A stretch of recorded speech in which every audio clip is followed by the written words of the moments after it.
पण एकत्रित इथे काम झालेलं आहे असं म्हणण्यात येत आहे, ज्या प्रकारे इथली डागडूग करण्यात आलेली आहे.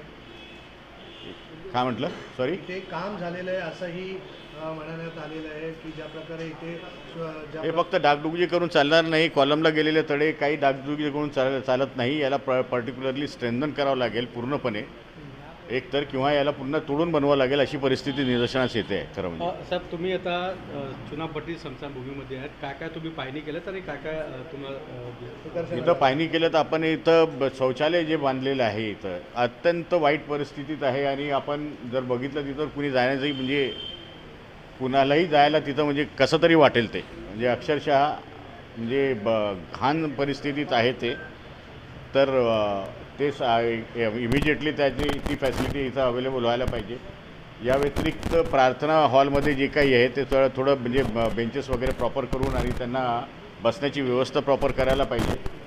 तर आणि इतर जे काही सुविधा इथं लागतात त्या पुरवायला पाहिजे BMCनी, असं माझं मत आहे. तुमच्या पाठीमागे जे पिल्लर आहे ह्या भिंतीच्या, त्याच्यामध्ये चीर आला आहे, हे कधी पण पडू शकतं असं BMCने बाहेर नोटीसही लावलेलं आहे. BMCने सुद्धा याला डेंजरस स्ट्रक्चर डिक्लेअर केलेलं आहे. एवढं असूनसुद्धा म्हणजे कुठल्याही प्रकारचं काम होत नाही आहे. लोकांच्या म्हणजे अडचणी होतात. लोकांना प्रेत घेऊन येतात त्यावेळेस त्यांना धर्म शाळा मिळत नाही, किंवा एक प्रकारे बसायची व्यवस्था नसते, किंवा त्यांना आश्रयाची जागा मिळत नाही.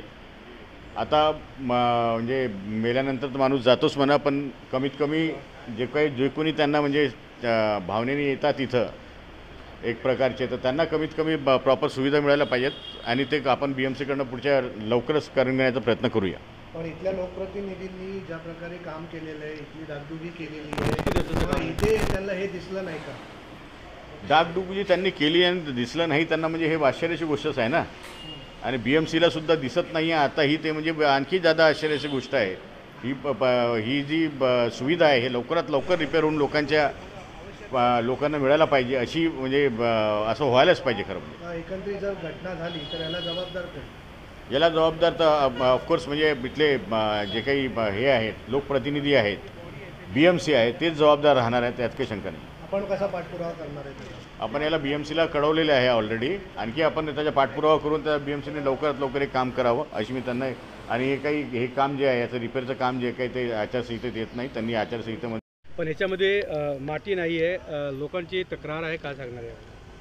इथं आपण जिथं उभं आता आपण सध्या या दफनभूमीमध्ये छोट्या मुलांना दफन केलं जातं.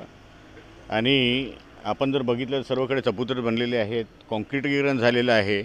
वास्तविक पाहता दफनभूमीला जे काही चबुतरे बनलेले आहेत आणि आता आतला जे काही आपण हे बघतो दफन करायचा एरिया, त्यात जर बघितलं आपण तर दगडं पडलेले आहेत आणि नुसती गिट्टी आणि हे दिसत आहे.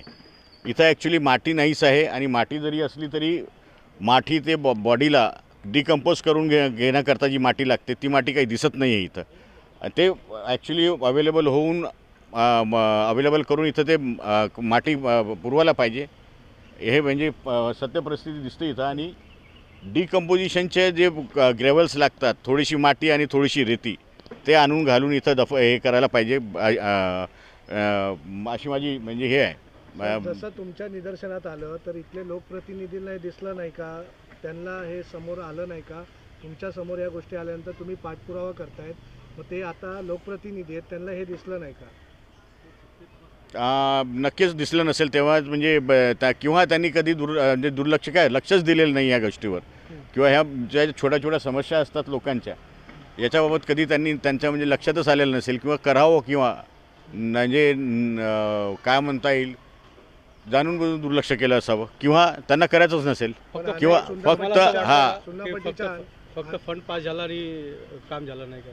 एक्झॅक्टली तसंच झालेलं आहे. फंडमधून काम केलेलं दिसतं आहे, पण कामाचा दर्जा जो आहे, जी क्वालिटी पाहिजे किंवा जी रिक्वायरमेंट आहे इथली, विशेषतः मातीची रिक्वायरमेंट जी आहे ती पूर्वी केलेली दिसत नाही आहे. पण अनेक जागेवर सुशोभीकरण त्यांनी केलेलं आहे, काम केलेलं आहे. मग अशा जागेवरती जिथे गरज आहे तिथे का नाही केलं?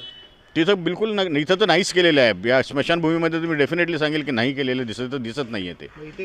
इथं गरज डेफिनेटली आहे. इथं तुम्ही म्हणजे समजा ज्यावेळेस आपण दफन करतो तर ते बॉडी जी काही आहे ते डिकम्पोज व्हायला पाहिजे, मातीत मिसळायला पाहिजे. त्यांना म्हणजे मातीतले जे काही जीवजंतू असतात त्यांना ते म्हणजे हे करायला पाहिजे, खाऊन त्याला डिकम्पोज करायला पाहिजे. अशातली माती इथं दिसत नाही आहे. त्यामुळे म्हणजे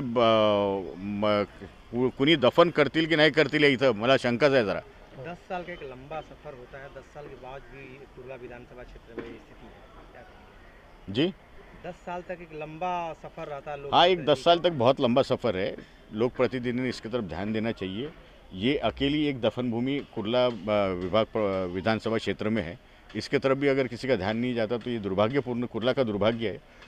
और यानी इस तरह का यानी व्यवहार करना कि सिर्फ फंड यूटिलाइजेशन के हिसाब से काम करना ये कुछ बराबर नहीं है. आवळेजी आता तुम्ही पाठपुरावा करणार आहात का आणि याला यश येईल का? मी नक्की पाठपुरावा करेल, याचा काही शंका नाही आहे. हो. बिलकुल पाठपुरावा करेल.